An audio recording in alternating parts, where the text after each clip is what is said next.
మన కాడ దీపావళి పండుగ అయిపోయినాక యాదవన్నలు వాళ్లకు బగ్గ పాయరమైన సదర్ ఉత్సవాలు జోరుగా చేస్తుంటారు. దున్నపోతులను అవ్వల్దార్ సింగారిచ్చి గజం గజం ఎగిరి దునుకుతారు. వాళ్ళు దునికిందే గాక దున్నపోతులను కూడా అంతకు మించి ఆడిస్తుంటారు. ఆగో గట్లనే కాంగ్రెస్ పార్టీ మాజీ ఎమ్మెల్యే జగ్గారెడ్డి సార్ కూడా ఈ సదర్ పండుగల జోరుగా ఆడిండు. మరి ఇంతకది ఏడయ్యింది, జగ్గన్న ఎందుకు ఆడాల్సి వచ్చిందో మనం కూడా చూడాలిగా. చలో.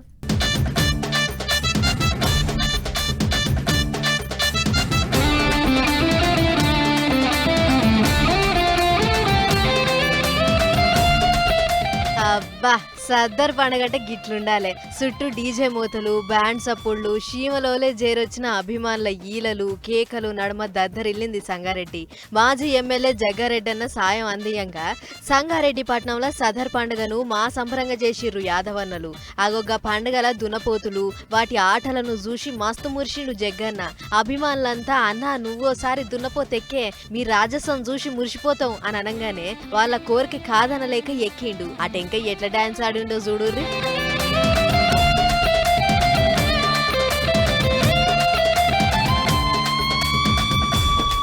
వాయవ్వా, ఏమన్నున్నదా జగ్గన్న డ్యాన్స్.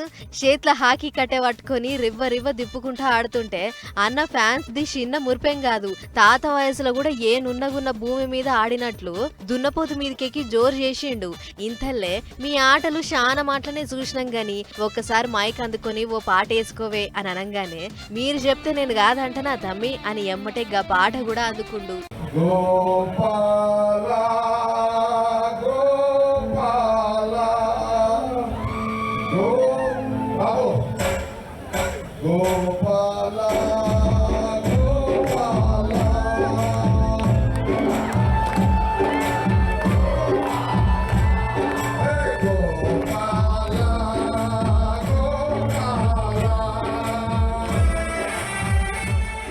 గిట్ల యాదవన్నలకు బగ్గ పాయరమైన కృష్ణదేవుని పాట పాడి నాలో మైకిల్ జాక్సన్ అసొంటి డాన్సరే కాదు అంతకు మించిన సింగర్ కూడా ఉండు అని చెప్పకనే చెప్పిండు సారు. ఇక కమిటీ వాళ్ళంతా తెల్ల తెల్ల బట్టలు వేసుకుని వస్తే జగ్గన్న మాత్రం టీ షర్ట్ మీద వచ్చి నా వయసు ఇంకేం అయిపోలేదు, ఇప్పటికి ఇంకా సొరపొల్లగానే తమ్ముళ్ళు, ఎప్పటికీ మీ జగ్గన్ననే అని చూపించిండు. గిట్ల పనుల పని మైక్ అందుకొని మాట్లాడుకుంటా వచ్చేసారి ఎన్నికల్లో నేను పోటీ చేస్తలేను అని కూడా చెప్పుకొచ్చిండు.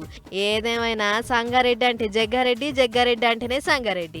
ఓడిపోయి మాజీ ఎమ్మెల్యేగా ఉన్నా కూడా గింత అవ్వల్దార్ పండుగ చేసిండంటే ఇంకా గెలిచుంటే ముఖ్యమంత్రి అయ్యేటోడు, పండుగ ఈ గింత జోరుగా అయ్యేది అని అనుకుంటుర్రు అన్న ఫ్యాన్స్.